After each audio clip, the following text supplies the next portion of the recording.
Hi there, everybody. Welcome to Daily Encouragement. My name is Allan Verreynne, and I'm on staff at Oxygen Life Church in Port Elizabeth. And it is my pleasure to share with you over the next 3 days. Allow me to kick off with a really fascinating story. I recently bought this lovely little box. Yes. And I brought it home. And I was busy looking through it, and the next minute I dropped it. And I couldn't believe it. There was a secret compartment. And when I opened the compartment, I found a piece of paper. Yes. And I looked at it, very old, crumpled up, and opened it up,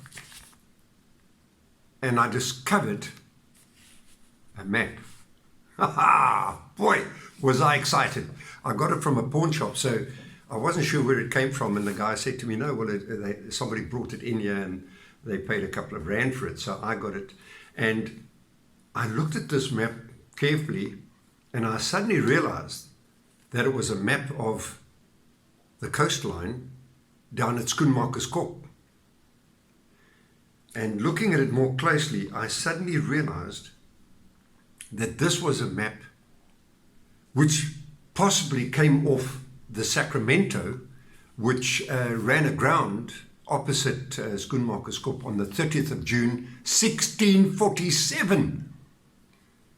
And if you look carefully, there's a little dot there, and I said to myself, but that looks like a treasure map.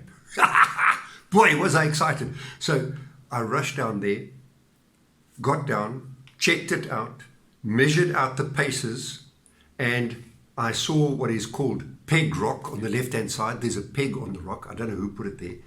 And then I measured out a further distance of 385 paces. And I got to a rock, and I started digging feverishly, and I didn't find anything. Okay. Is this story true? No, it's not. It was to pique your interest. Because let's face it, all of us, we love the idea of hidden treasure. So that's what I've called the series, Seeking Hidden Treasure. And you know, we just love it, you know. In my first year of ministry in Pretoria, way back in 1974, I had spoken at a home for the aged. An old lady came to me and she said to me, my boy, will you come to my room? I've got a message for you. And she gave me Job chapter 23, verse 10, which says, but he knows the way that I take. When he has tested me, I will come forth as pure gold. I've never forgotten that, you know. And I'm just mindful of the fact that God is very interested in you. He's very interested in me. He wants only the best out of us. And you know, when he's tried us, tested us, when he's busy working in our lives, what he brings out is absolute gold to the glory and honor of his name. You know, when I read that passage, I then went to verse 12. And verse 12 says, listen to this, I have not departed from the commands of his lips. I have treasured the words of his mouth more than my daily bread. Wow, that really hit me, you know. And I'm of the opinion that God is busy seeking for and finding treasure and gold within us. But you know, at the same time, if we are wanting to find treasure and gold in God, then we have to in fact mine the riches of God in his word.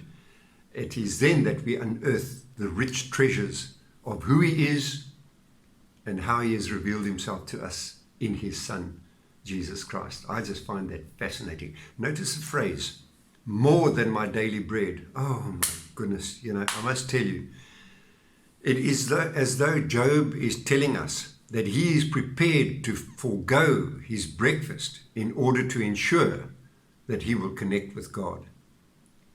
And this certainly presents a tremendous challenge to all of us when it comes to the discipline of daily devotions. You know, during this lockdown period, I've had the privilege of recording several fascinating programs, intriguing television programs, actuality programs on DSTV, which I've thoroughly enjoyed. And here are a couple that are worth noting. The first one is The Curse of Civil War Gold. Oh my goodness, the way these guys are passionately searching and trying to find out what's going on. The Lost Treasures of Egypt, absolutely amazing, especially in the Valley of the Kings. The Curse of Oak Island. It is amazing what these guys are doing. The Lost Gold of World War II, what they are looking for, and the leads that they are following. And then Treasure Quest, Snake Island. The guys are out in Bolivia, and they're looking for $40 billion worth of gold hidden by the conquistadors, etc., from the Incas, etc., and it's just totally amazing, you know.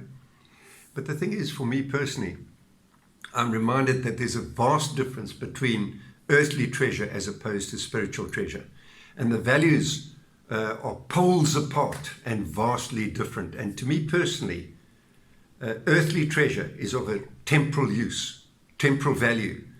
They are here today and gone tomorrow. Whereas, you know, spiritual treasure is of eternal value. It will last until eternity. Jesus himself says to us in Matthew chapter 6, 19 to 24, "Do not lay up for yourselves treasures on earth, where moth and rust destroy, and where thieves break in and steal, but lay up for yourselves treasures in heaven, where neither moth nor rust destroys, and where thieves do not break in and steal. For where your treasure is, there will your heart be also." My friends, let's dig and search within God's word for the riches of God. They may be hidden in one sense, but boy, when he reveals them to us, how wonderful is it? In the next 2 days, I'll be dealing with Matthew chapter 13, verses 44 to 46. So if you want to get involved, you read it for yourself until I meet you tomorrow. God bless you, and thanks for listening. Bye.